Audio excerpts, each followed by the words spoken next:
The signal had been calling for 42 days. Deep in the cold darkness of space, far beyond the safe shipping lanes and protected colonies of the Galactic Concord, a small beacon floated among the stars. It sent out its message again and again, never stopping, never giving up. The message was simple. It was a cry for help, an SOS. But no one was coming. The beacon belonged to a ship called the Grace. It was a large vessel, built by the people to carry families and children and elders across the vast distances between stars. 3,000 had been aboard when the ship entered the Shroud Nebula. 3,000 souls, looking for a new home after war had destroyed their old one. Now, after 42 days of silence, the Galactic Concord had declared them dead. Ambassador N stood in the center of the great assembly hall and tried not to cry. Her people did not cry the way humans did. Instead, when felt deep sadness, the soft light that glowed beneath their pale skin grew dim. Right now was barely glowing at all. She looked like a candle about to go out. "Please," she said to the assembled representatives. Her voice was soft and musical, the way all voices were. "Please, you must send someone. My people are still out there. I know they are." The assembly hall was the largest room in the entire Concord station. It was shaped like a bowl, with hundreds of seats rising up in circles around a central platform. Each seat held a representative from one of the many species that had joined together to form the Galactic Concord. There were beings of every shape and size. Some were tall and thin. Some were short and round. Some did not have solid bodies at all. The representative was the first to respond. They were a species made entirely of living crystal. They were beautiful to look at, with bodies that caught the light and sent rainbows dancing across the walls. But they were also very logical. They did not make decisions based on feelings. "Ambassador N," they said, its voice like wind chimes in a storm. "We understand your pain, truly we do. But the mathematics are clear. No ship has ever entered the Shroud Nebula and returned. The gravitational forces alone would tear any vessel apart. The radiation would kill any living creature within hours. And even if somehow a ship survived those dangers, the sensor interference makes navigation impossible. Any rescue mission would simply add more deaths to this tragedy." "They speak truth," said the ambassador. There were beings with hard shells and many legs and large eyes that saw in every direction at once. They were known throughout the galaxy as excellent engineers and builders. "We have studied the Shroud extensively. Our calculations show a 0% chance of survival for any vessel that enters. 0%, Ambassador. We are sorry for your loss, but we cannot send our people to die for nothing." Felt her glow dim even further. She had heard these arguments before. She had heard them every day for the past 42 days. And every day she had come back to this hall to try again. "But the beacon is still transmitting," she said. "If everyone aboard was dead, the beacon would have stopped. It is powered by life energy. As long as even one heart beats aboard that ship, the beacon will continue to call, 'Please, someone must be alive.'" A murmur ran through the assembly. The representatives looked at each other with expressions of pity and discomfort. They felt sorry for the ambassador, but they had already made their decision. The Shroud was death. Everyone knew this. It was simply a fact of the universe, like gravity or the speed of light. The representative drifted forward. There were beings of living gas, held together by energy fields that gave them vague, shifting shapes. They were considered among the species in the Concord, partly because they lived for thousands of years and had seen many things come and go. "Ambassador N," they said, its voice seeming to come from everywhere at once. "We have lost people to the Shroud as well. Many species have. Long ago, before the Concord was formed, we sent 7 ships into that darkness to rescue a scientific expedition. None returned. We learned then what we must teach you now. The Shroud does not give back what it takes. It is not cruel. It is not kind. It simply is, and what it is death." Closed her eyes. She had no more arguments. She had used them all. Logic, emotion, promises, pleas. Nothing worked. The conquered had decided, and the conquered did not change its mind. She was about to turn and leave when a voice spoke from the back of the hall. "We'll go." The voice was not loud, it was not dramatic, it was calm and steady, like someone commenting on the weather, but the effect on the assembly was immediate. Every head turned, every eye focused on the speaker. A ripple of unease passed through the great hall. The human delegation sat in the highest row of seats, far from the center of power. Humans were new to the conquered. They had only been members for 18 standard cycles, which was barely any time at all in galactic terms. Most species still did not know quite what to make of them. The speaker was a woman. She stood up slowly, and even that simple movement seemed to carry a weight that made several nearby representatives lean away. She was not tall by human standards, but she was built like a weapon. Her body was thick with muscle. Her skin was brown and covered with scars. One of her eyes had been replaced with a mechanical implant that glowed faintly red in the dim light of the hall. Her name was Captain, and she commanded the Terran Recovery Corps. "I'm sorry," said the ambassador, its antennae twitching nervously. "Did the human representative just volunteer to enter the shroud?" "I did," said. She began walking down toward the central platform, her boots making heavy sounds on the metal floor. Other representatives moved out of her way without being asked. "The adamantine is docked at Station 7. We can be ready to leave within 6 hours." The representative made a sound like breaking glass. It was the equivalent of a laugh, though there was no humor in it. "Captain, with respect, you do not understand. Your species is new to space travel. You have not yet learned what is and is not possible. The shroud is not merely dangerous. It is absolutely lethal. Your ship would be destroyed before you traveled a single light year into its depths." Reached the central platform and stood next to Ambassador N. The woman looked at her with confusion and desperate hope mixed together. Did not look at her. She kept her one human eye fixed on the. "Let me tell you something about my species," said. "We come from a planet called Earth. I'm sure you've heard of it. Your scientists have a name for worlds like ours. You call them Deathworlds." The assembly shifted uncomfortably. Yes, they had heard of Earth. They had studied it when humans first made contact with the galactic community. What they had found had disturbed them deeply. "On Earth," continued, "the temperature swings from hot enough to boil water to cold enough to freeze blood. The atmosphere is filled with a gas called oxygen, which is basically slow fire. It rusts metal and burns organic matter. We breathe it to live. The gravity is nearly twice what most of your species can tolerate. The planet is covered with water, which is filled with creatures that want to eat you. The land is covered with creatures that want to eat you. Even the smallest life forms, invisible to the eye, want to eat you. They live inside our bodies right now, billions of them, and we have learned to use them instead of dying from them." She paused and looked around the hall. "Evolved on this world," she said. "We did not just survive it, we conquered it. We climbed to the top of a food chain that included animals with claws and teeth and venom and size advantages we could never match. We did it with these." She held up her hands, showing fingers that could grip and manipulate and build. "And with this," she tapped her head. "We are persistence predators. We are endurance hunters. When we chase prey, we do not stop. We follow it until it collapses from exhaustion. Until its heart gives out. We can run for days without rest. We can survive wounds that would kill any other creature. We can function in heat and cold that would shut down most biological systems." The hall was silent now. Every representative was staring at the human woman. "Your shroud," said, "is radiation and gravity and cold and darkness. We have faced all of these things. We split the atom and lived through the fallout.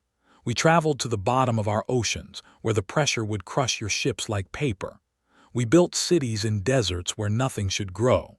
We planted flags on frozen wastelands where the air itself wants to kill you." She turned to look at the representative. "You said the shroud is death. Maybe it is. But my people have been staring death in the face since we first climbed down from the trees. We are not afraid of it. We just learned to work around it." Ambassador N reached out and touched his arm. Her hand was trembling. "You would truly do this. You would risk your lives for my people. We are strangers to you. We have nothing to offer." Finally looked at her. The captain's face was hard and weathered, but her voice was almost gentle. "Ma'am, I've got 47 crew members on my ship. Every single one of them volunteered for the Recovery Corps because they wanted to help people who couldn't help themselves. It doesn't matter that your people are strangers. It doesn't matter that you have nothing to offer. What matters is that someone out there sent a signal asking for help." She turned back to face the assembly. "And when humans hear a cry for help, we answer." The conquered representatives looked at each other. They did not know what to say. In all their centuries of existence, no species had ever volunteered to enter the shroud. The very idea was considered madness. The ambassador spoke carefully.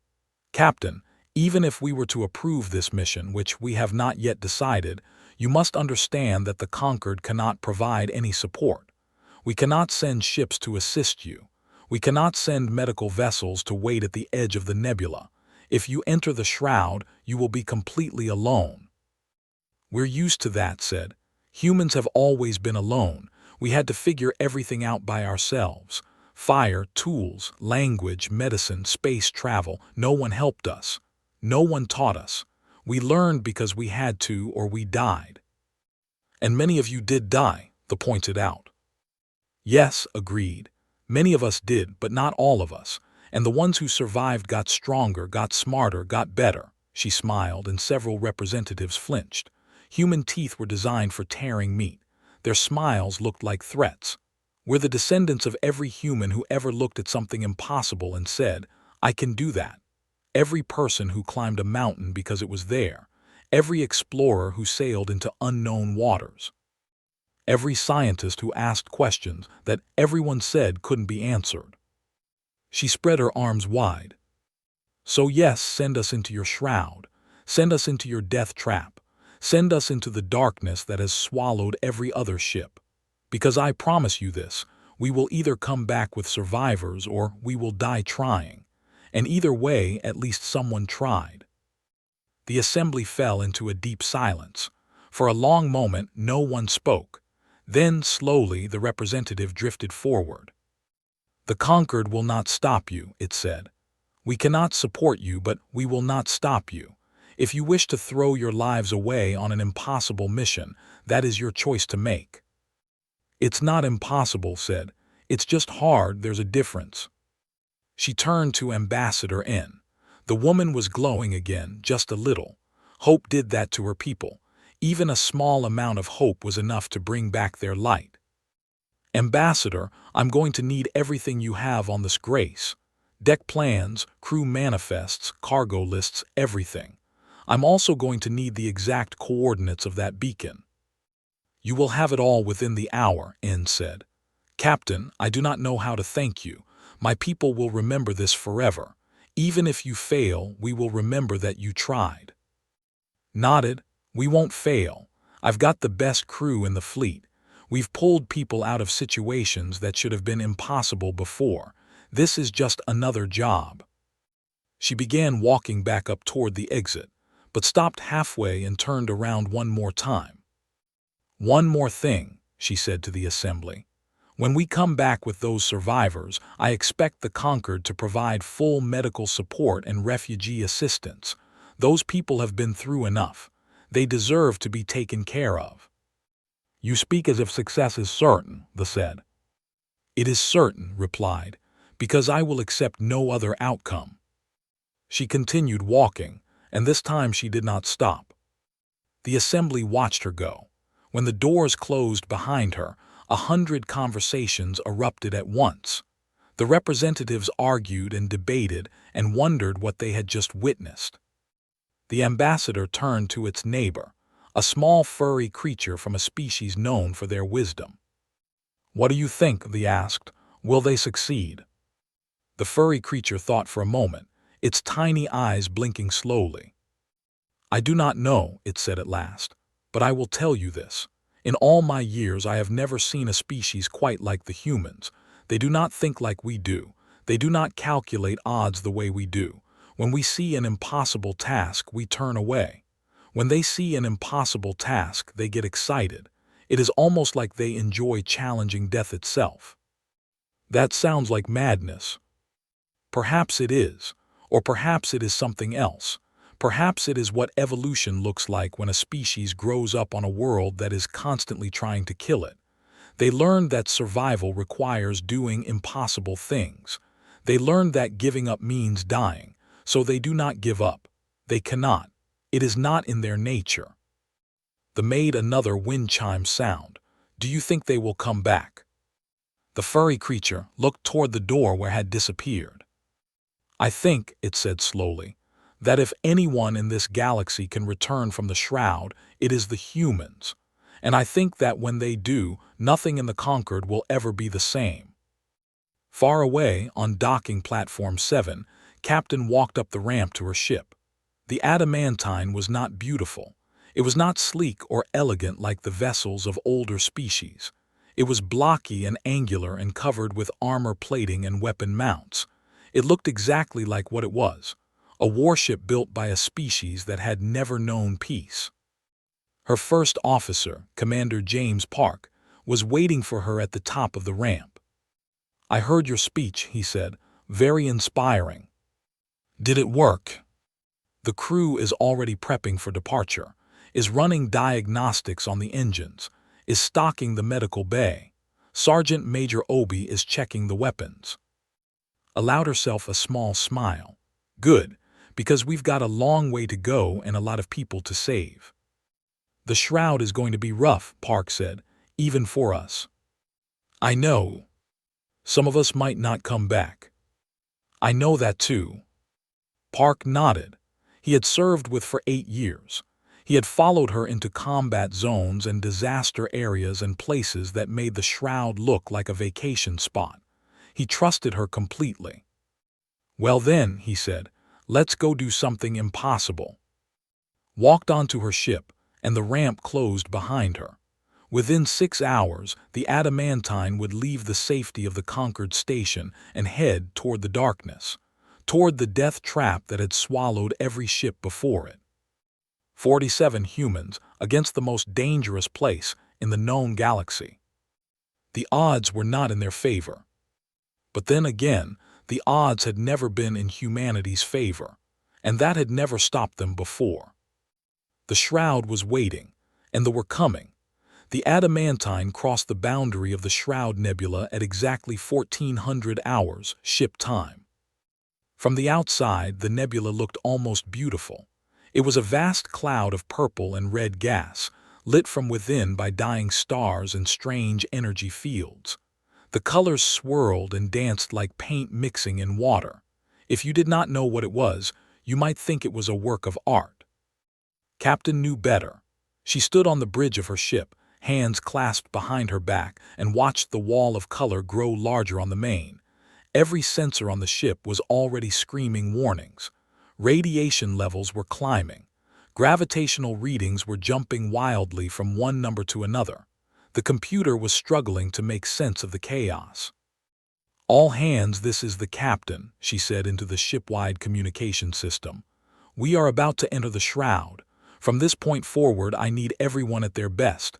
Stay focused, stay sharp, and remember why we're here.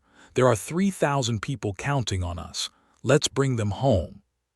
She closed the channel and turned to her bridge crew. Commander James Park sat at the navigation station, his eyes fixed on a display that showed nothing but static and confused readings. Lieutenant Sarah was at the weapons console, ready for threats that might come from any direction. Ensign Tommy handled communications, though there would be no one to communicate with once they entered the nebula. Take us in, Commander said. Aye, Captain, Park replied. His hands moved across the controls, crossing the threshold in 5, 4, 3, 2, 1. The ship shuddered as it entered the nebula. The went dark for a moment, then came back showing a world of swirling darkness and strange light. Colors flashed past the windows. Things that might have been asteroids or might have been something else drifted in the murky distance. And then the real trouble began. Alarms started going off all at once. The ship lurched to the left as a gravitational wave hit it from the side, grabbed his console to keep from falling out of his chair. Weapon systems flickered and went dead for a second before coming back online. "Gravity well bearing 270, Park shouted, adjusting course. The ship turned hard, engines straining against forces that wanted to pull it apart. Another alarm joined the chorus, then another. The radiation counter climbed higher and higher. "Hull integrity at 92%, the computer announced in its calm, mechanical voice. "Radiation levels exceeding recommended limits. Recommend immediate withdrawal." "Ignore that," said. "How are we doing down there?" Chief Engineer David's voice came back over the intercom, rough and annoyed. "Oh, we're having a wonderful time, Captain. The starboard engine is trying to tear itself apart. The power conduits are overheating, and I'm pretty sure something in Section 4 just caught fire. But don't worry, we've got it handled." "That's what I like to hear." The ship rocked again as another gravitational wave passed through, grabbed the railing in front of her and held on.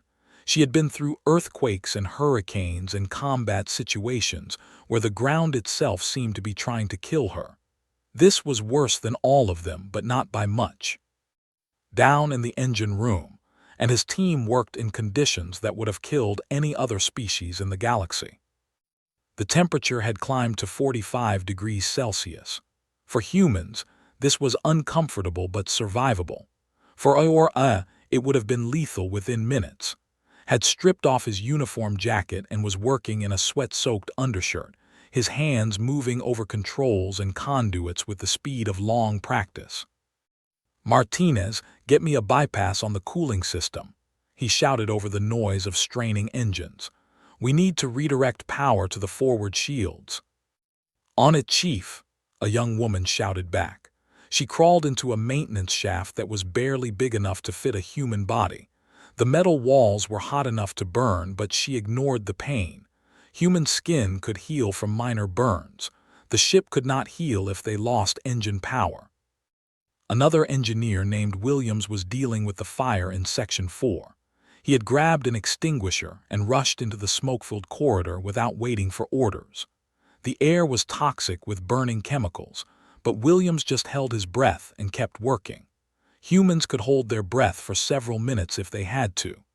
It was a survival trait left over from when their ancestors had to dive into water to catch fish or escape predators. The fire was out in under 3 minutes. Williams emerged from the corridor with singed hair and red eyes, coughing smoke out of his lungs. "Section 4 is clear," he reported. "Good work," said. "Now get over here and help me with this conduit. The insulation is melting." Back on the bridge, watched the chaos unfold with calm eyes. She had seen worse. Every human on this ship had seen worse. That was the strange truth about humanity. They had evolved on a planet so hostile that nothing in space really surprised them. "Navigation, can you get us a clear path?" she asked. Park was sweating, his fingers flying over the controls. Most species use computers to calculate navigation through difficult regions of space. The calculations were too complex for organic minds to handle, but humans had evolved a different way of thinking. Their brains were pattern recognition machines, built by millions of years of hunting and being hunted. They could see paths where others saw only chaos. "I'm working on it," Park said. "The gravitational fields are shifting constantly, but there's a pattern. There's always a pattern. I just need to find it." He stared at the swirling display, letting his mind go blank. This was a technique humans had discovered long ago. Sometimes the best way to solve a problem was to stop trying to solve it, to let the subconscious mind take over. The deeper parts of the brain could process information faster than the conscious mind. They just needed a chance to work. After 30 seconds that felt like hours, Park's eyes suddenly focused. "Got it," he said. "There's a corridor. The gravity waves are flowing in a current like a river. If we ride the current instead of fighting it, we can get through." "Do it," ordered. Park adjusted their course. The ship stopped shuddering. The ride was still rough, but it was no longer trying to tear them apart. They were moving with the flow of the nebula instead of against it. "Nice work, Commander," said. "Thank my brain," Park replied with a tired smile. A million years of running from lions finally paid off. They traveled for hours through the swirling darkness. The radiation continued to batter the ship's shields. The gravity continued to pull and push at them. But the crew adapted, as humans always adapted. They found rhythms in the chaos. They found solutions to problems that should have been unsolvable. Doctor worked in the medical bay, preparing treatments for radiation exposure that the ship's computer said were impossible. She had studied medicine on Earth, where doctors regularly dealt with conditions that the rest of the galaxy considered certain death. Radiation sickness was bad, but humans had survived nuclear disasters before. They knew things about treating radiation that other species had never needed to learn. "The key is to support the body's natural healing," she explained to her assistant, a young medic named Foster. "Human cells can repair radiation damage if we give them the right tools. It's slow and it's painful, but it works. The medical database says there's no treatment for this level of exposure," Foster said, looking at the numbers on his screen. "The database wasn't written by humans," replied. "We heal differently. Our bodies are designed to take damage and keep going. It's how we survived on a planet where everything wanted to kill us." She prepared a series of injections that combined advanced medicine with techniques humanity had developed over centuries of dealing with their own deadly world. It wasn't pretty, but it would work. In the ship's small mess hall, a group of off-duty crew members sat together and ate their rations. They should have been terrified. They were deep inside a region of space that had killed every expedition before them. The ship was taking constant damage. Any moment could be their last. Instead, they were playing cards. "I'll raise you 20 credits," said Corporal Diana, one of the Marines. She was a small woman with dark hair and quick eyes. Her hands were covered in calluses from years of handling weapons. "You're bluffing," said Private First Class Jackson, sitting across from her. "I can see it in your eyes." "Then call me," said with a smile. This was another thing about humans that confused other species. They could sit calmly in the face of death. They could laugh and joke and play games while the universe tried to destroy them. It wasn't that they didn't understand the danger. They understood it perfectly. They simply chose not to let it control them. Fear was useful. Fear kept you alert. But too much fear could paralyze you, and paralysis meant death. Somewhere in their evolution, humans had learned to manage their fear, to put it in a box and only take it out when they needed it. Right now, they didn't need it. Right now, they needed to stay calm and trust there to do their jobs. The card game continued as the ship flew deeper into the shroud. On day 2, they found the first piece of debris. Lieutenant spotted it on her sensors, a chunk of metal floating in the darkness, ordered it brought aboard for analysis. When the engineers examined it, they found writing on the surface. "It's from this Grace," confirmed, "part of an outer hull section." "Any idea what caused the damage?" asked. Pointed to a series of marks on the metal. "These aren't from the nebula. These are weapon burns. Someone shot at this ship." The bridge went quiet. Everyone had assumed this Grace had been destroyed by the natural hazards of the shroud, radiation, gravity, the 1,000 other ways this place could kill you, but weapons fire meant something else entirely. "Pirates," Park said quietly. "In the shroud?" asked. "That's insane. No pirate would operate in a place like this."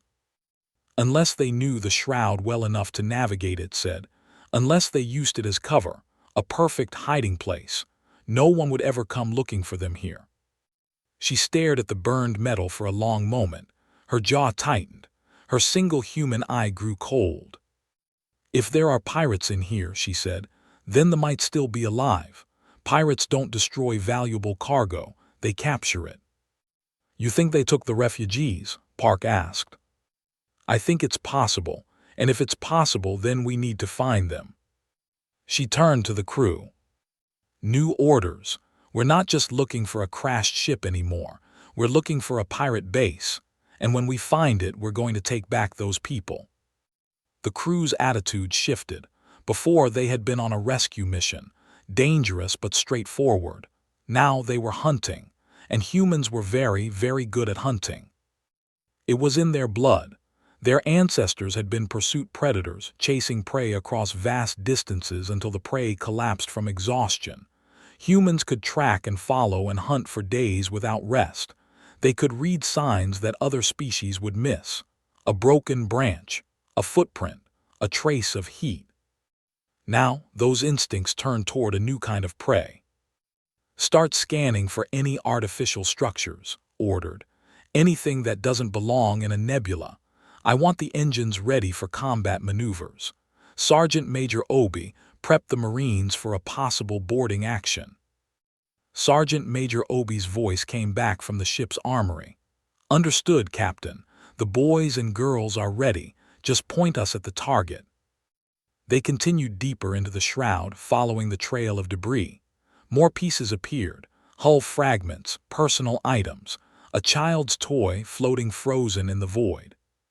Found that last piece on her shift. She held it in her hands for a long moment, looking at the small stuffed animal. It had probably belonged to a child who was now either dead or in the hands of slavers. She put the toy in her pocket and went back to her station. Her face was calm, but her eyes had changed. There was something cold in them now, something that most species would have recognized as dangerous. Humans were not a violent species by nature. They could be kind and gentle and loving. They built art and music and beautiful things. They formed deep bonds with each other and even with animals from other species. But they were also the descendants of hunters, of warriors, of survivors who had clawed their way to the top of a death world. When someone threatened the innocent, when someone hurt children, something old and dark woke up inside them. The pirates did not know it yet, but they had made a terrible mistake. On day 3, they found the pirate base. It was built into a massive asteroid, hidden in the densest part of the nebula. The pirates had chosen their location well. The gravitational fields and radiation in this area would hide any sensor signature. The swirling gases would make visual detection almost impossible. But humans had developed tracking techniques over millions of years. They knew how to follow prey that was trying to hide. They knew how to read the environment for signs that something was wrong. Park had noticed the patterns first. The debris from this grace had been drifting in a specific direction, not randomly, but along a path, like a trail of breadcrumbs leading to a destination. Then had spotted the energy readings. They were faint, almost invisible against the background radiation of the nebula, but they were there, regular, artificial, the signature of a power plant and life support systems. The adamantine hung in the darkness, hidden behind a cloud of gas, and watched the pirate base. I'm reading multiple ship signatures, reported. At least a dozen vessels docked at the station, all armed, all operational. Defense systems? Asked. Plenty, weapons platforms, shield generators. They've got this place locked down tight. Park looked at the tactical display and frowned. Captain, we're outnumbered and, even if we could get past their defenses, we'd be fighting a small army. I know, said. Standard doctrine says we should withdraw and call for reinforcements. I know. But we're not going to do that, are we? Looked at the station. Somewhere in there, thousands were being held prisoner. Families, children, elders. They had been in captivity for over 40 days now. Every hour that passed was another hour of suffering. No, she said, we're not. Those people have waited long enough. She turned to face her crew. I'm not going to lie to you. This is going to be the hardest thing any of us have ever done. The odds are against us. We might not all make it back. But somewhere in that station there are 3,000 people who need our help.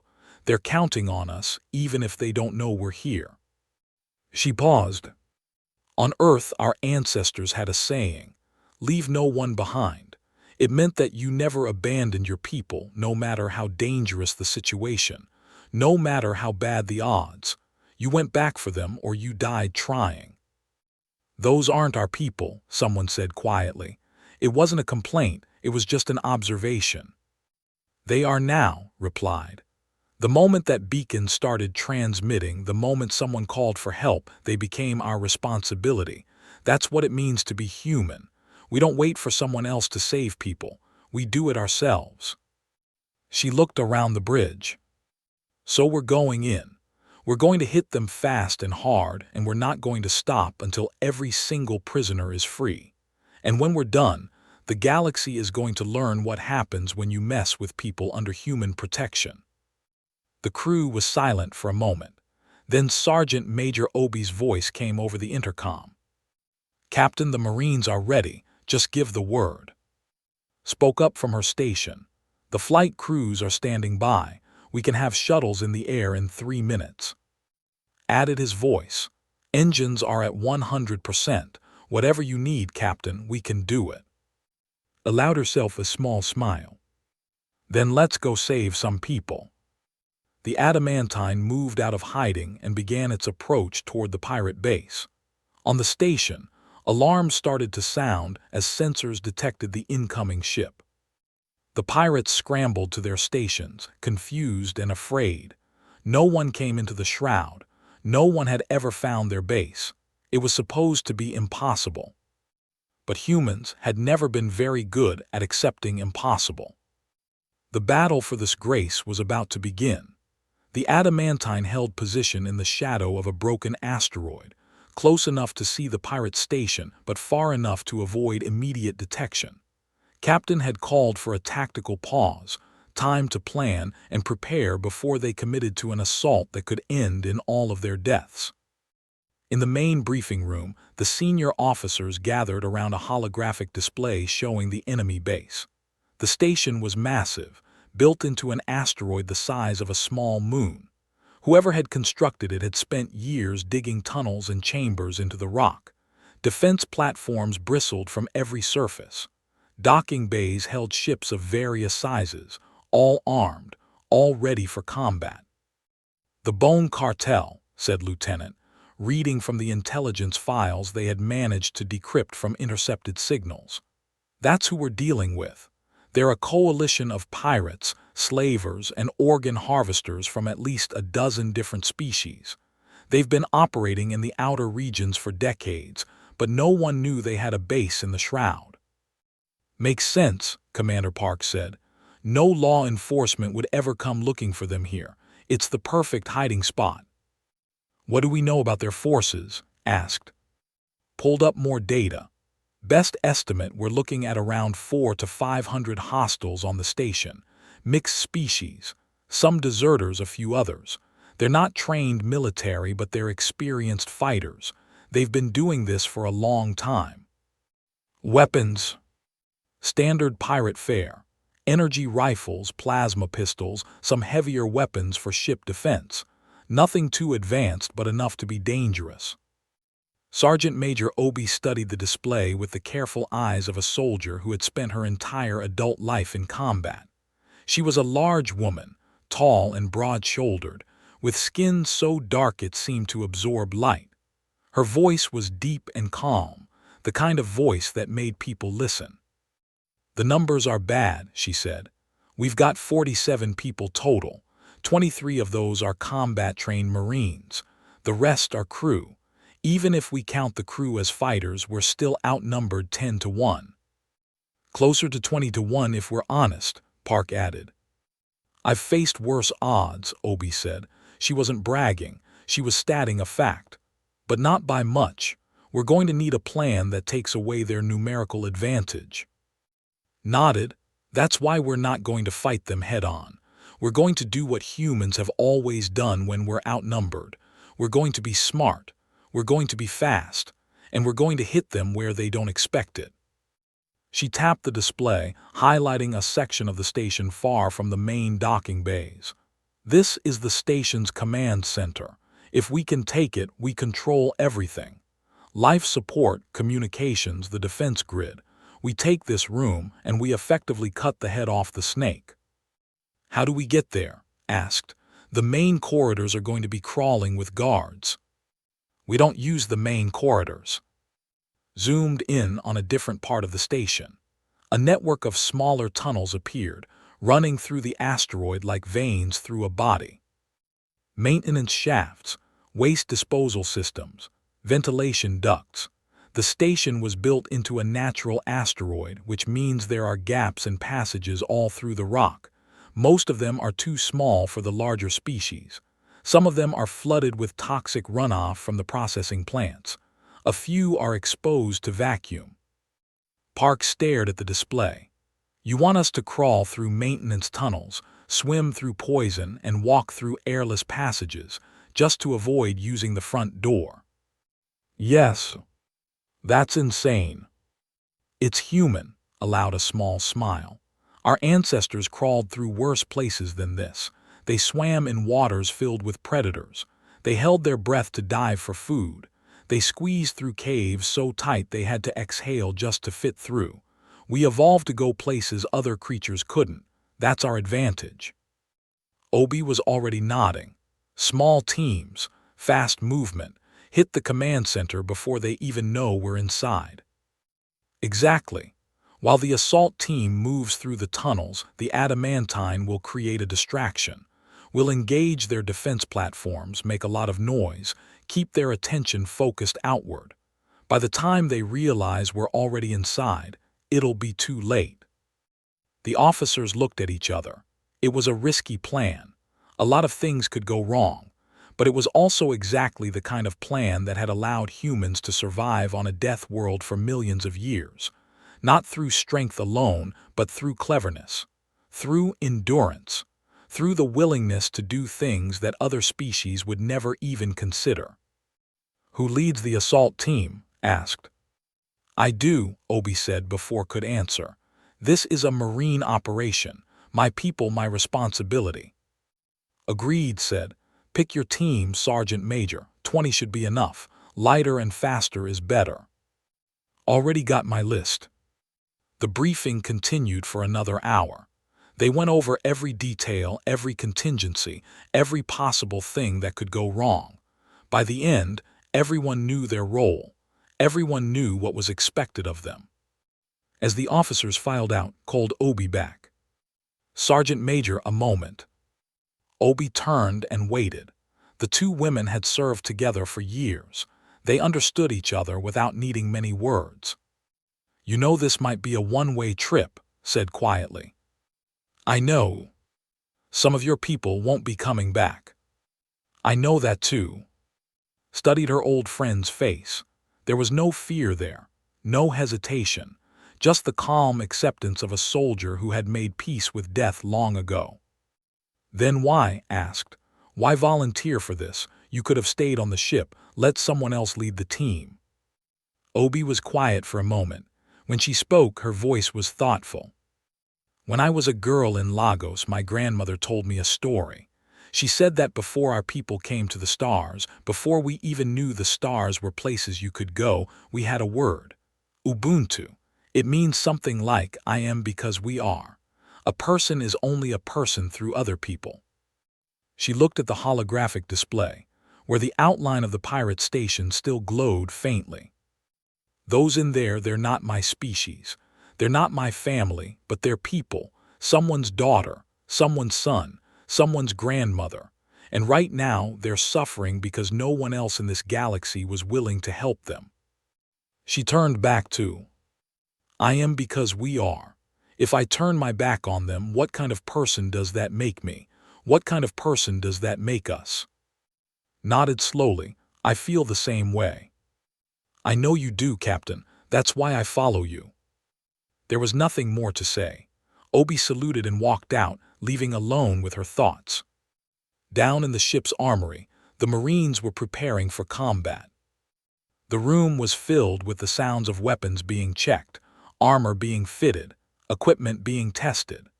20 soldiers moved through the space with practiced efficiency, each one following rituals they had performed hundreds of times before. Corporal Diana sat on a bench, cleaning her rifle. The weapon was older than most of the equipment on the ship, a model that had been in service since before humanity first left Earth. But it was reliable. It had never jammed, never failed, had carried it through 6 combat deployments, and it had brought her home every time. Beside her, Private Jackson was sharpening his combat knife. The blade was unnecessary in an age of energy weapons and plasma rifles, but every human Marine carried one. It was tradition. It was also practical. Knives didn't run out of power. They didn't make noise. And in close quarters, when everything else failed, cold steel still worked. "You scared?" Jackson asked without looking up from his work. "A little," admitted. "Only idiots aren't scared before a fight. Fear keeps you alive." But I'm also angry. You saw that toy. Some kid's stuffed animal floating out there in the cold. Some kid held that thing. Some kid lost it because a bunch of pirates decided their lives didn't matter." She finished cleaning her rifle and began reassembling it. Her hands moved automatically, guided by muscle memory. "I keep thinking about my nephew. He's 5 years old. Has this little stuffed dog he takes everywhere. Calls it Captain Barks." Jackson smiled slightly. "Captain Barks." "He's 5. Names aren't his strong suit." Clicked the rifle back together and checked the sights. "But if something ever happened to him, if someone ever took him, I would burn down the entire galaxy to get him back. I wouldn't stop. I wouldn't rest. I would find whoever did it and I would make them pay." She looked at Jackson with hard eyes. "Those kids in there, they've got parents too. Parents who are probably going crazy right now, not knowing if their children are alive or dead. So no, I'm not just scared. I'm angry, and that anger is going to carry me through whatever happens next." Jackson nodded. He understood. They all understood. Across the room, Sergeant Major Obi was conducting final inspections. She moved from soldier to soldier, checking equipment, offering words of encouragement or advice.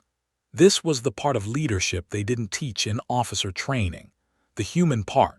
The part where you looked your people in the eyes and reminded them why they were fighting. "Private Tours," she said to a young man barely out of training. "You ready?" Tours swallowed hard. He was the youngest member of the team, only 19 years old. This would be his first real combat action. "I think so, Sergeant Major." "That's not a yes." "Yes, Sergeant Major, I'm ready." Obi studied his face. She could see the fear there hiding behind the bravado. She had seen the same look on dozens of young soldiers over the years. Some of them had made it. Some of them hadn't. She couldn't predict which category Tours would fall into. "Being scared is normal," she said, keeping her voice low so the others wouldn't hear. "Everyone's scared before their first fight. The trick is to use it. Let it sharpen your senses. Let it make you faster, more alert. Fear is just energy. You can waste it by panicking, or you can channel it into action." "How do I do that?" "Focus on the mission. Focus on the person next to you. Don't think about dying. Don't think about what might happen. Just think about what you need to do in the next 10 seconds. Then the next 10 after that. Break it down into small pieces and handle them one at a time." Tours nodded, some of the tension leaving his shoulders. "And one more thing," Obi added. "If it all goes wrong, if everything falls apart, you stick with your team. Humans have survived for millions of years because we don't abandon each other. That's our secret weapon. Not our guns, not our ships, each other. You remember that and you'll be fine." "Yes, Sergeant Major, thank you." Obi moved on to the next soldier, leaving Tours to finish his preparations.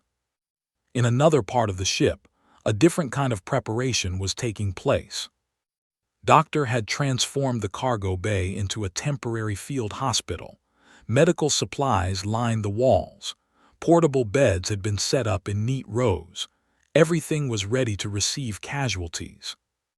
Because there would be casualties. Everyone knew that. It was the mathematics of combat. Even the best soldiers with the best equipment took losses. The only question was how many. Moved through the space, checking supplies for the 10th time. It was unnecessary. She had already checked everything twice. But the ritual calmed her, gave her something to do with her hands while her mind raced. Her assistant, Foster, approached with a tablet in hand. "Doctor, I've finished inventorying the surgical supplies. We have enough for maybe 50 major operations, if casualties go higher than that." "Then we improvise," said. "Humans have been performing surgery since before we discovered metal. Our ancestors operated on each other with stone tools and thread made from plant fibers. If our supplies run out, we'll adapt." "How can you be so calm about this?" Looked at him. Foster was a good medic, skilled and dedicated. But he was also young, trained in the clean and orderly hospitals of the inner colonies. He had never worked in the chaos of a real battlefield. "I'm not calm," she admitted.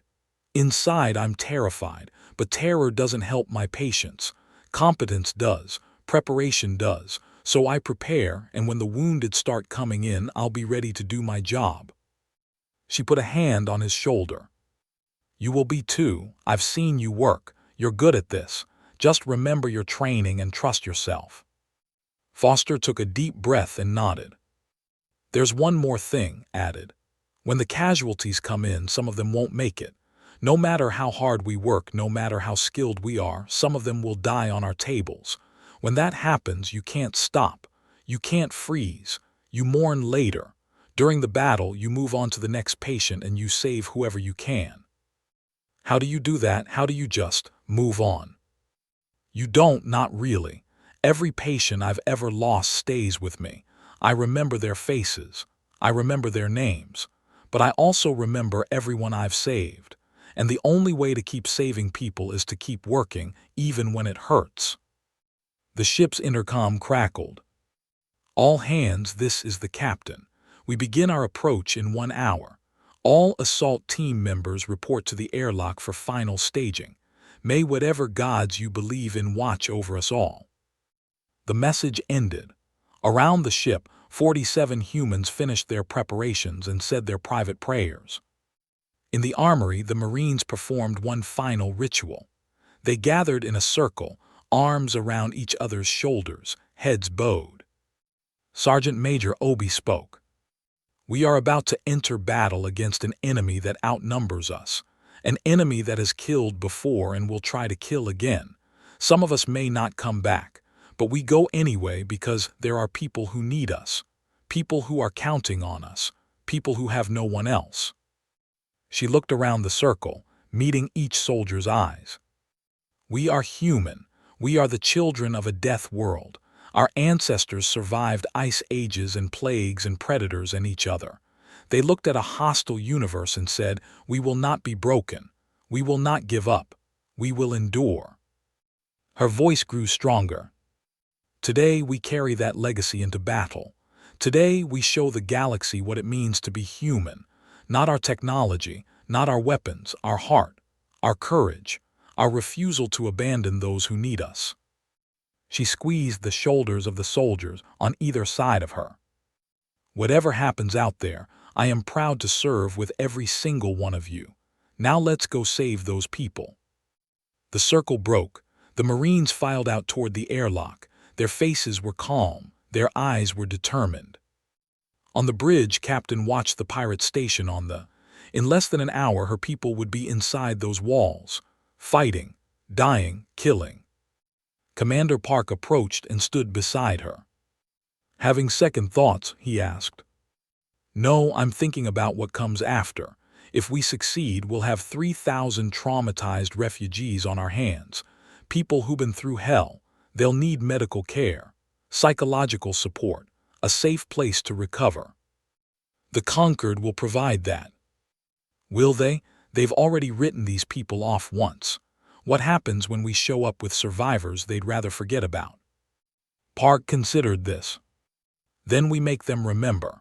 We bring those people out of the shroud, we put them in front of the assembly, and we make the whole galaxy look at what happened. Make them see the faces, hear the stories. The conquered can ignore a statistic. They can't ignore living, breathing people. Nodded slowly. That's assuming we survive. Captain, I've served with you for 8 years. I've seen you pull off things that should have been impossible. If anyone can do this, it's you. It's us. Thank you, James. Don't thank me yet. Wait until we're back on the other side. He returned to his station, continued to stare at the. In 1 hour, everything would begin. In 1 hour, the fate of 3,000 people would be decided. She hoped they were ready. She hoped she was ready. There was only one way to find out. The hour passed quickly, as hours before battle always do. The assault team assembled at the airlock, 20 Marines in full combat gear. Their faces were painted with dark colors, breaking up their features, making them harder to see in low light. It was an old tradition, going back to when their ancestors had hunted in forests and jungles. Camouflage, concealment, the tools of a predator. Corporal stood at the front of the line, rifle ready. Beside her, Private Jackson checked his knife one last time. Behind them, Private Torres tried to control his breathing. Sergeant Major Obi's voice came over their headsets. Final check, sound off. One by one, the Marines confirmed they were ready. Good, remember the plan. Fast and quiet until we hit the command center. Once we're there, all hell breaks loose. Watch your corners, watch your teammates. No one gets left behind. The airlock began to cycle. It's time, Obi said. Let's go be heroes. The outer door opened, revealing the dark tunnel they would use to infiltrate the station. It looked like a throat leading into the belly of some great beast. The Marines moved forward and were swallowed by the darkness. The battle for this grace had begun. The maintenance tunnel was barely wide enough for a human to crawl through on hands and knees. The walls were slick with something that might have been water or might have been something worse. The air was thick with the smell of chemicals and decay. Corporal Diana loved it. Not the smell, not the cramped space, but the feeling, the focused awareness that came from being in a dangerous place doing a dangerous thing.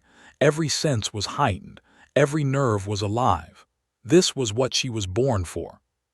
She crawled forward, rifle slung across her back, moving as quietly as possible. Behind her, 19 other Marines followed in a single-file line. They communicated with hand signals only. Quick gestures passed from one person to the next. The tunnel sloped upward, taking them deeper into the asteroid where the pirate station was built. According to the maps they had studied, they were currently passing beneath the main docking bay. Above them, hundreds of pirates went about their business, completely unaware that death was crawling through their walls. Checked her wrist display. They had been moving for 40 minutes. The command center was still another 30 minutes away. Her knees were scraped raw from the rough floor. Her shoulders ached from the constant awkward movement. Or would have given up long ago. But humans were built for this. Their ancestors had crawled through caves and burrows, squeezing through tight spaces to hunt for food or escape from predators. The discomfort was nothing. The discomfort could be ignored. She reached a junction where the tunnel split in 2 directions. Holding up a closed fist, she signaled for the team to stop. Then she consulted her map and pointed to the right. The team resumed movement. Behind her, Private Torres was struggling. He was trying not to show it but could see the fear in his eyes every time she looked back. His movements were jerky, nervous. His breathing was too fast. She caught his attention and gave him a quick nod, a small gesture of reassurance. You're doing fine, keep going. Torres nodded back, his breathing slowed slightly. They continued through the darkness. 20 minutes later, the tunnel opened into a larger space. It was some kind of waste processing chamber, filled with tanks and pipes and machinery that hummed with constant activity. The smell here was almost unbearable. Pulled a small filter mask from her belt and pressed it over her nose and mouth. The others did the same. Sergeant Major Obi moved up from the middle of the line. She surveyed the chamber with experienced eyes. "This wasn't on the map," she said quietly. "They must have expanded the station since those plans were made," replied. "Can we get around it?" Studied the chamber. There were catwalks running along the walls, leading to various access points. Most were unguarded. The pirates clearly thought no one would ever be in this area. "Over there," she pointed. "That hatch looks like it leads into the main ventilation system. We can use that to get to the command center. It's exposed if anyone looks down here. Then we move fast." Obi considered for a moment, then nodded. "Go." Moved out onto the catwalk, staying low, using the railing for cover. One by one, the Marines followed. They crossed the chamber in silence, nothing but shadows in the dim light. They were halfway across when a door opened on the far side of the room. Everyone froze. A pirate walked onto the catwalk on the opposite side of the chamber. Were large beings, almost 3 meters tall, with thick skin and multiple arms. This one was carrying a tool kit. It looked like a maintenance worker, probably here to check on the waste processing equipment. The stopped, it had noticed something, maybe a sound, maybe a flicker of movement. It turned its head, scanning the chamber. Didn't breathe. None of them did. For a long moment, nothing happened. They stared into the shadows where the Marines were hiding. Its small eyes narrowed. Then Private Jackson moved. He was across the catwalk before anyone could stop him, knife in hand. He dropped from the railing, landing silently on the platform below. The turned, mouth opening to shout in alarm. It never got the chance. Jackson's blade found its throat. The knife was ceramic, sharper than steel, designed for exactly this kind of work. It cut through the tough skin like paper. The alien made a wet gurgling sound and collapsed. Jackson caught the body before it could fall and make noise. He lowered it gently to the ground, then looked up at Obi with questioning eyes. Obi gave him a single nod. "Good work." They kept moving. The ventilation shaft was just where had predicted.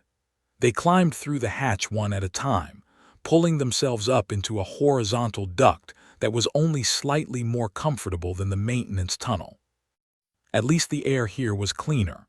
The ventilation system was designed to keep the station's atmosphere breathable. Cool, fresh air flowed past them as they crawled. 10 more minutes brought them to their destination. Reached a grated opening and stopped. Through the gaps in the metal, she could see the command center below. It was a large circular room filled with control consoles and holographic displays. A dozen pirates sat at various stations, monitoring the station's systems. At the center of the room stood a figure that made blood run cold. It was another, but this one was different. It was enormous, nearly 4 meters tall, its body wrapped in expensive clothing and decorated with jewelry made from what looked like bone. Its face was cruel, the face of someone who had caused pain for pleasure and never felt a moment of regret. This had to be the leader, the boss, the one in charge of the entire operation. Signaled back to Obi, using quick hand gestures to describe what she saw. Obi moved forward to look for herself, then nodded. They waited. Outside the station, the adamantine had begun its distraction. Captain stood on the bridge, watching as her ship engaged the pirate defense platforms. Weapons fire lit up the darkness of the nebula. Shields flickered and strained. The ship shook with every impact. "Forward batteries, target the nearest platform," she ordered. "Take it out." Lieutenant fired. A lance of energy shot from the adamantine and struck the defensive position. The platform exploded in a ball of fire. "One down," reported. 11 to go. "Keep firing. Make as much noise as possible." The pirates were responding now. Their ships were powering up, preparing to launch. Communication channels were flooded with confused chatter. Everyone was focused on the threat outside. No one was looking inside. In the command center, the attack began. Pushed out the grate and dropped through the opening, rifle already firing. Her first 3 shots took out the pirates closest to the door, preventing them from calling for backup. Jackson was right behind her, then Tors, then the rest of the team. The room exploded into chaos. Pirates scrambled for weapons. Alarms started screaming. The giant leader roared with fury and reached for a massive gun mounted on its hip. Obi was faster. She had entered through a different vent, dropping directly behind the leader. Before the could draw its weapon, she was on its back, blade pressed against its throat.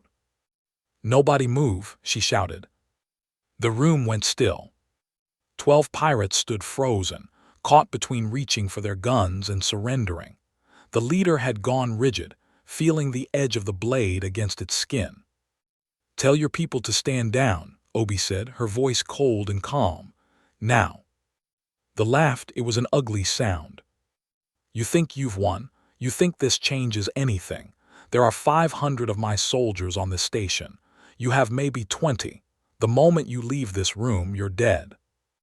"Maybe," Obi agreed, "but you'll die first, and I'm betting your people aren't too organized without someone giving them orders." She pressed the blade harder. A thin line of purple blood appeared on his throat. "Last chance, tell them to stand down." "She's not bluffing," said from across the room. Her rifle was steady, aimed at the nearest group of pirates.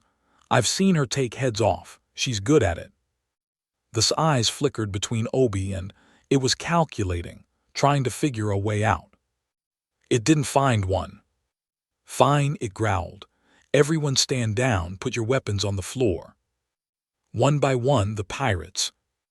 "Good," Obi said. "Now where are the prisoners?" "What prisoners?" Obi's blade drew more blood. The 3,000 people you kidnapped from this grace. Where are they?" This face twisted into something like a smile. "Ah, the livestock. Most of them are in the holding pens on level 7. The healthy ones anyway, some have already been sold. Others were." It paused, savoring the words. "Processed." Something changed in Obi's eyes. The calm focus shifted into something darker, something ancient. "Processed. Their organs are quite valuable on the black market, and their skin makes lovely decorations. Would you like to see? I have some samples in my private quarters." For a moment, Obi's grip tightened on the knife. For a moment, everyone in the room thought she was going to kill the right there. Then she took a breath and loosened her hold.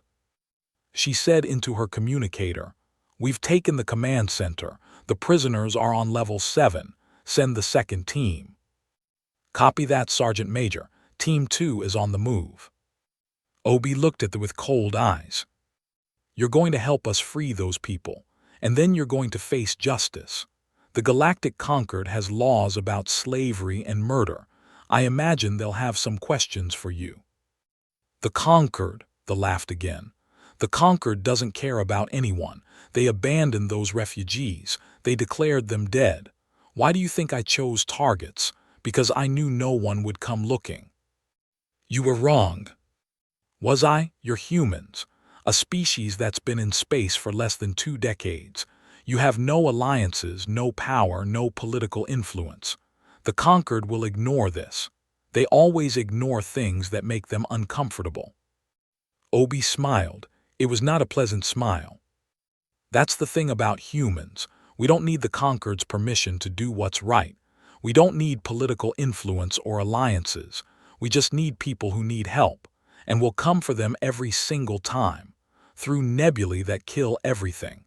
Through stations filled with enemies. Through whatever stands in our way." She leaned close to this ear. "You should have done your research.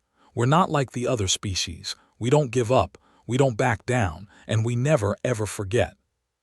On level 7, the second team was encountering resistance. The holding pens were guarded by several dozen pirates who had not received the stand-down order. They had fortified their position, using the corridors as choke points.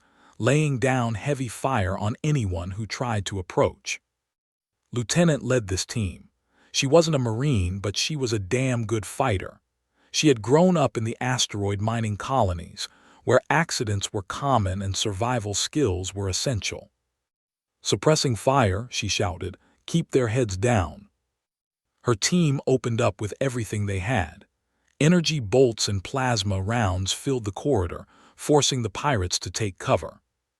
While the firefight raged, Private Torres moved. He had found a side passage, a maintenance access that the pirates hadn't thought to guard. It was small and narrow, barely enough room to squeeze through. Perfect for a human. Torres crawled through the darkness, trying to ignore the sounds of combat behind him. His heart was pounding so hard he could hear it in his ears. His hands were shaking. Focus on the next 10 seconds, he reminded himself. Then the next 10 after that. The passage opened into a storage room behind the enemy position.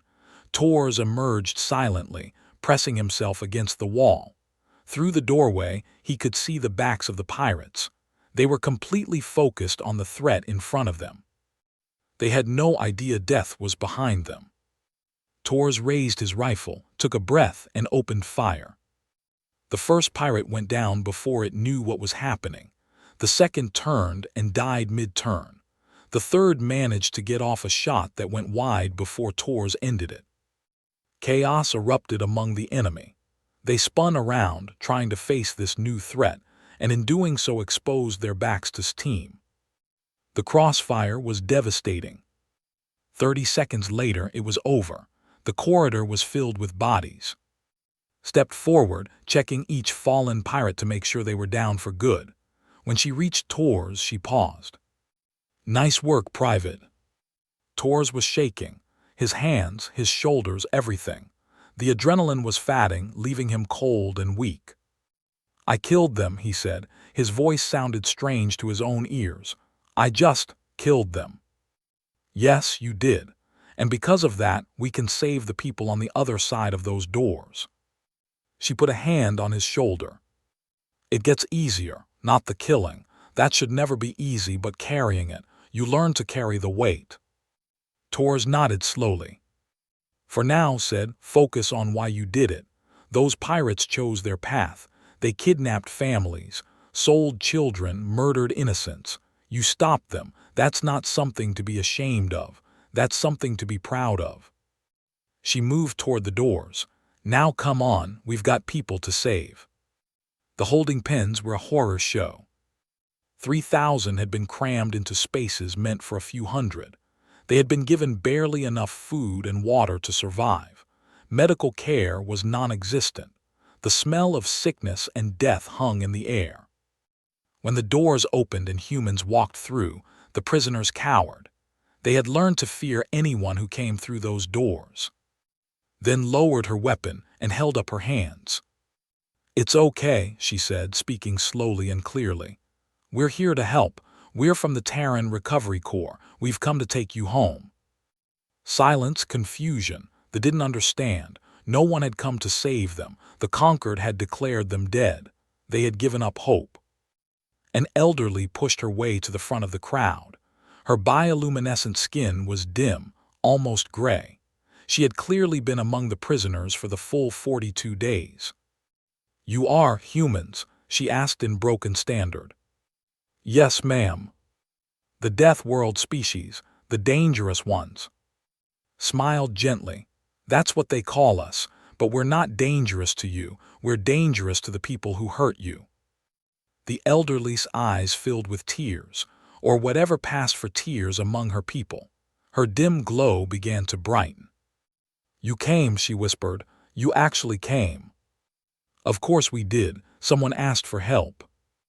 The word spread through the holding pens. "Humans. The humans came, they fought through the shroud, they attacked the station. They're setting us free." They began to glow brighter. Not just the elders, but the adults. The children. The light of hope spread from person to person until the entire pen was illuminated. Torres stood in the doorway watching. His hands had stopped shaking. "This is why," he thought. "This is why we do it. This is why we came." In the command center, Obi received the report. "All prisoners accounted for," said over the communicator. 2,847 survivors. Some need medical attention, but most are ambulatory. We can start moving them to the ships." "What about the rest?" The manifest said 3,000. A pause. "The pirates processed about 150 for organs. We found remains." Obi closed her eyes. 150 people. Men, women, children butchered for profit. "Understood," she said. "Begin evacuation procedures. Get those people out of here." She looked at the who was now bound and lying on the floor. The creature was watching her with dark amusement. 150, it said. "That's all. I thought the number was higher." Obi walked over and crouched beside it. "You think this is funny?" "I think it's inevitable. The galaxy is cruel. The strong take from the weak. Your species should know this. You did the same thing to each other for centuries before you learned to pretend to be civilized." "You're right.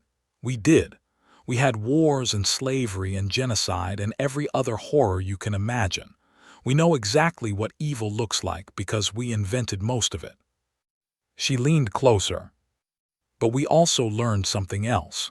We learned that the only way to fight evil is to stand against it, not with speeches, not with laws, with action, with people willing to put themselves between the predators and the prey." She stood up. "That's what we're doing today. That's what we'll keep doing every time someone calls for help, because that's who we are now. That's who we choose to be." She walked away, leaving thee on the floor. Sergeant Major said, "The station is secure. Adamantine reports all enemy ships have been disabled or destroyed. We won." Obi looked around the command center, at the bound prisoners, at the blood on the floor, at her soldiers, tired and wounded but still standing. "Yeah," she said quietly, "I guess we did." But there was no celebration in her voice, no triumph, just the grim satisfaction of a job done well. Outside, the Adamantine floated in the darkness, surrounded by the wreckage of pirate ships. Captain watched from the bridge as shuttles began ferrying survivors from the station. They had done it. They had done the impossible. Now came the hard part, getting everyone home. She turned to Commander Park. "Set a course back through the shroud, best possible speed." "Aye, Captain." The engines hummed to life. The ship began to move. Behind them, the pirate station grew smaller and smaller until it disappeared into the swirling nebula. They were not done yet. The journey home would be dangerous. The survivors would need care. The conquered would have questions. But for now, in this moment, they had won. They had emerged from the shadows, and they had brought 3,000 people back from the dead. The journey back through the shroud took 6 days. 6 days of fighting against gravitational waves that wanted to tear them apart.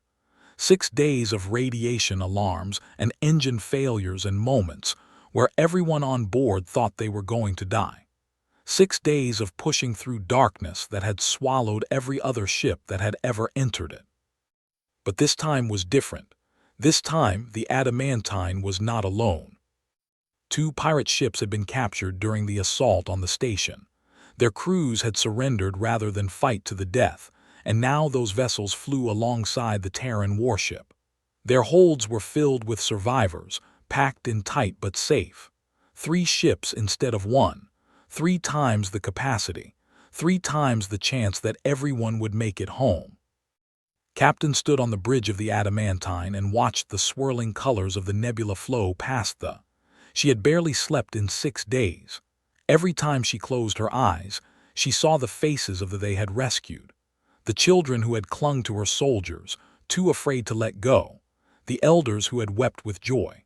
The parents who had searched desperately for family members who might or might not still be alive. 2,847 survivors, 153 dead. The numbers ran through her mind over and over. They had saved so many, but not everyone, never everyone. Commander Park approached with a cup of coffee.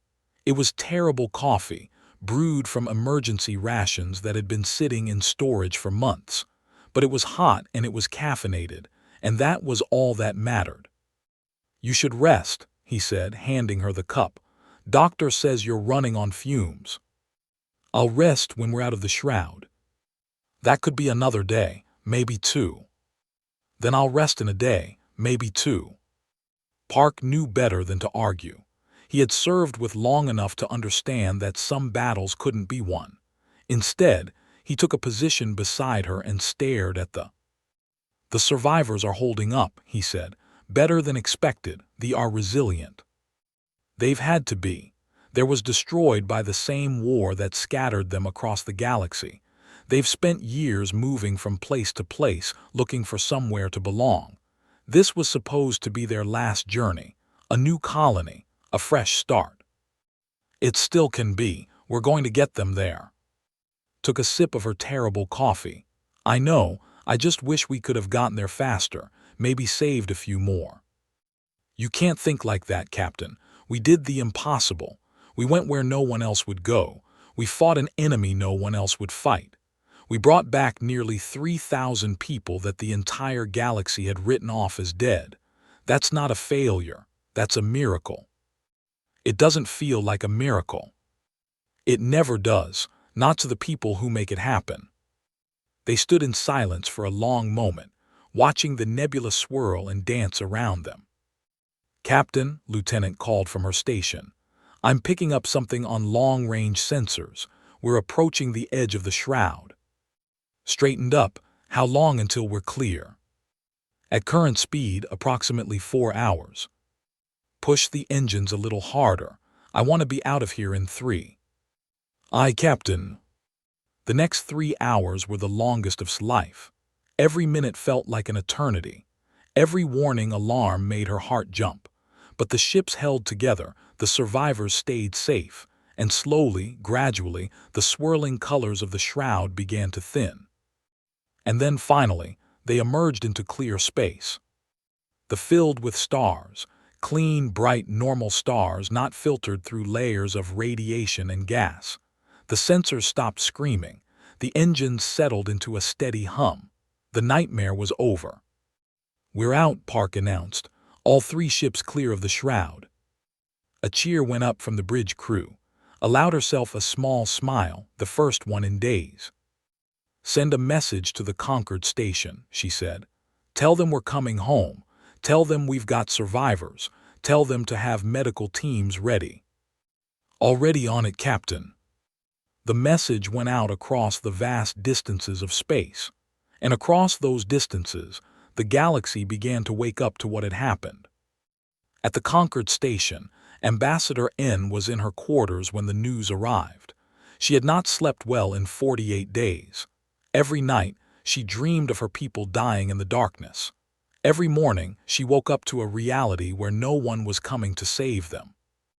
When her communicator buzzed with an urgent message, she assumed it was another diplomatic matter, another treaty to negotiate, another problem to solve, the endless work of an ambassador who represented a scattered and dying people.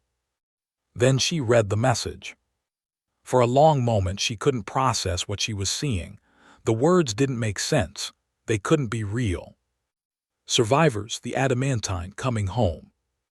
She read it again, and again, and again.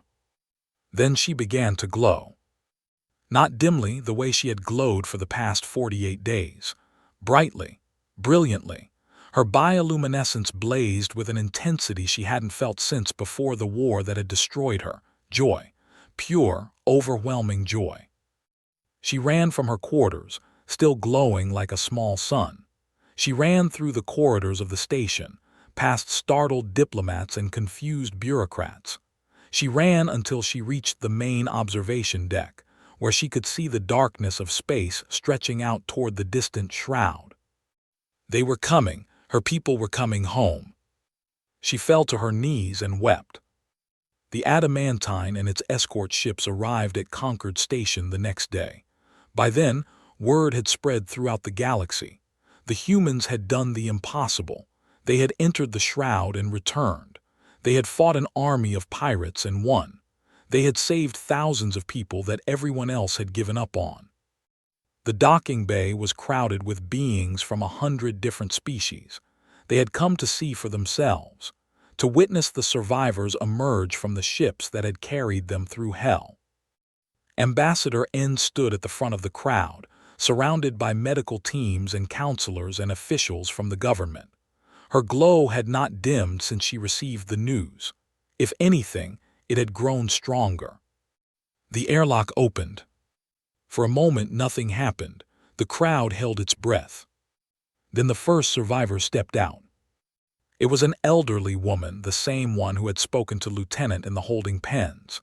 She was thin and weak, her skin still pale from the ordeal she had endured, but she was walking on her own 2 feet. She was alive. Behind her came more. Dozens, hundreds, families clinging to each other, parents carrying children, brothers and sisters holding hands. They streamed out of the ships in an endless river of light, their bioluminescence growing brighter with each step. The crowd parted to let them through, rushed forward to embrace their lost relatives. Cries of joy and sorrow mixed together as people found each other and wept and held on tight. And watched it all, tears streaming down her face. Then she saw Captain. The human woman emerged from the adamantine, followed by her crew. They looked exhausted. Their uniforms were torn and stained. Some of them were visibly wounded, bandages wrapped around arms and legs and heads. But they walked with their heads held high. Anne pushed through the crowd until she reached them. "Captain," she said, her voice was thick with emotion. "I don't know how to thank you, I don't have words, what you did." "We did what anyone would do," said. "We heard a call for help and we answered." "No, not anyone. No one else in the entire galaxy would do what you did. They all said it was impossible. They all said my people were dead. Only you believed." Was quiet for a moment. When she spoke, her voice was soft. "We didn't believe because we're special, Ambassador. We believed because we've been in their position. Throughout our history, humans have faced moments when we thought all was lost. Wars, disasters, plagues, times when it seemed like no one was coming to save us. And you know what we learned?" "What?" "That sometimes the only ones who can save us are ourselves. That hope isn't something you wait for. It's something you create. It's something you fight for, even when everyone else has given up." She looked at the stream of survivors still flowing from the ships. Those people never stopped hopping. Even in the darkness, even in the hands of their captors, they kept that beacon transmitting. They kept calling for help. And as long as someone is calling, someone should answer. N took's hand. It was a gesture of deep respect among her people, reserved for those who had earned eternal gratitude.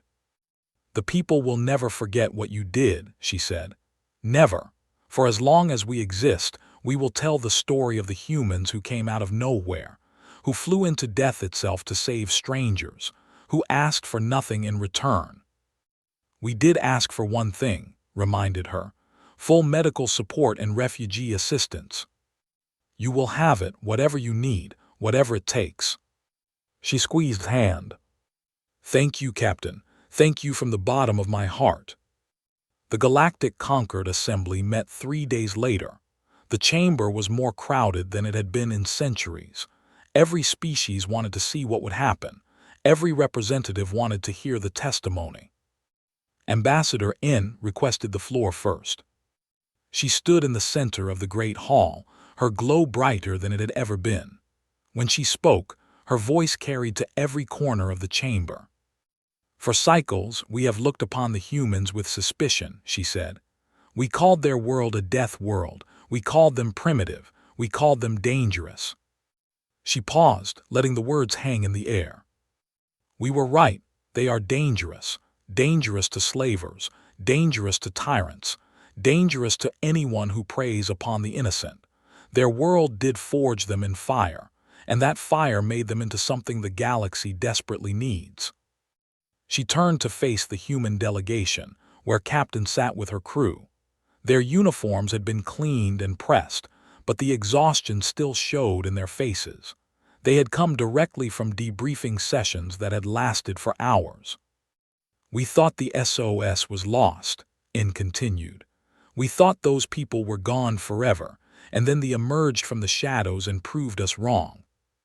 She bowed, the deep, formal bow that her people reserved for those who had earned eternal honor. "The people will never forget, and perhaps it is time the conquered remembered what it means to have courage." A murmur ran through the assembly. Representatives whispered to each other, processing what they had heard. The ambassador rose from its seat. "The actions of the humans are remarkable," it admitted. "We did not believe it was possible. We were wrong." It turned toward the human delegation. "Captain, the collective formally apologizes for dismissing your offer of help. We should have trusted you." Nodded, apology accepted. The representative was next. "The mathematics we used to calculate the odds of survival were flawed," it said. "We did not account for human factors. This is a gap in our understanding that must be corrected." One by one, the other species added their voices. Apologies, acknowledgments, questions about how the humans had done what they did. Through it all remained quiet, letting her crew bask in the attention they deserved. Sergeant Major Obi, Lieutenant Commander Park, Doctor, Corporal, Private Tours, all of them. They had earned this moment. Finally, the representative drifted forward. The ancient being's gaseous form shifted and swirled as it spoke. "We have watched the younger species for thousands of years," it said. "We have seen them rise and fall. We have seen civilizations bloom and wither. In all that time, we have never seen anything quite like what we witnessed here." It turned to face the assembly. "The humans are not like us. They do not think as we think. They do not calculate odds as we do. When they see an impossible task, they do not turn away. They lean in. They embrace it. They treat death itself as nothing more than a challenge to be overcome." It paused. "Some might call this madness, but perhaps what we call madness, they call courage. Perhaps what we call recklessness, they call determination. Perhaps the galaxy needs a species that is willing to do impossible things, simply because those things need to be done." The assembly fell silent. The continued. "We have treated the humans as newcomers, as primitives, as dangerous animals to be watched and contained. This was a mistake. They have shown us something today that we had forgotten. That bravery still exists. That hope still matters. That sometimes the only answer to darkness is to light a fire and walk straight into it." It turned to the human delegation. "Captain, on behalf of the collective, and I suspect on behalf of many others in this assembly, I offer you our respect. Not just for what you did, but for who you are. The galaxy is better for having you in it." Stood. "Thank you," she said. "But I want to make something clear. We didn't do this for respect. We didn't do it for glory or recognition or political advantage. We did it because it was the right thing to do, because someone needed help and we were in a position to provide it." She looked around the assembly, meeting the eyes of representatives from dozens of species.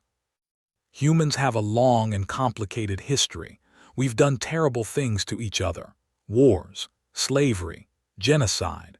We know what evil looks like because we've created plenty of it ourselves. But we've also spent centuries trying to become better, trying to build something that our ancestors would be proud of, trying to live up to ideals that always seemed just out of reach." She straightened her spine. "When we left Earth and came to the stars, we made a promise to ourselves. We said that out here, in the great darkness between the stars, we would be the light that we always wanted to be. We would be the help that we wished someone had given us. We would be the hope that we had to create for ourselves." Her voice grew stronger. "So no, we didn't save those for your respect.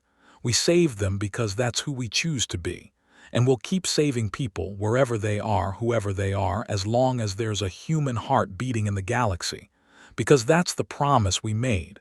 Not to you, to ourselves." The assembly was silent. Then slowly the representatives began to applaud. It started with their bioluminescence blazing with gratitude. Then the joined in, their gaseous forms rippling with approval. The species after species, adding their voices to the chorus. It was the first time in centuries that the Galactic Concord had applauded anyone. Sat back down, Park leaned over and whispered in her ear. "Not bad for a bunch of primitive death." "We're just getting started," replied. Outside the assembly hall, Corporal found Private Tors standing by a window, staring out at the stars. "Hey," she said, coming to stand beside him. "You okay?" Tors was quiet for a moment. "I keep thinking about the ones we couldn't save, the 153.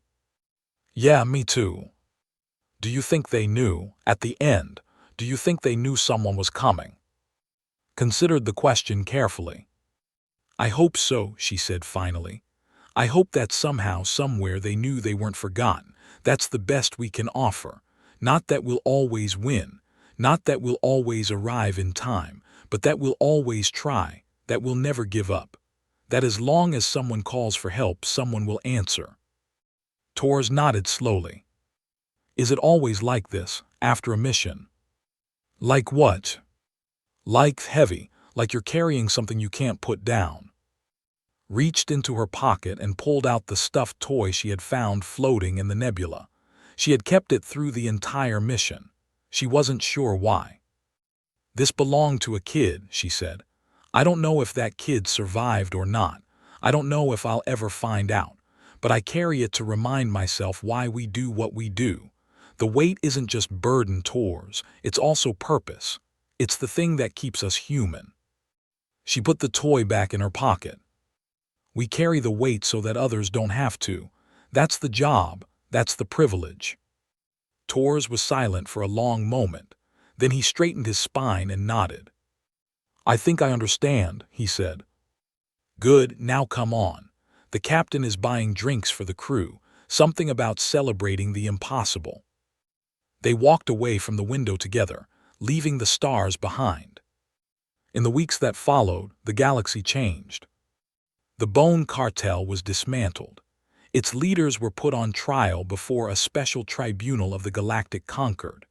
The boss, whose name turned out to be the Collector, was sentenced to life imprisonment in a facility designed to hold the worst criminals in the galaxy. The survivors were given a new colony world, far from the dangers of the Outer Rim. It was a beautiful planet, with purple skies and green oceans and forests that glowed with bioluminescence. They named it New Hope, in honor of the humans who had given them a second chance.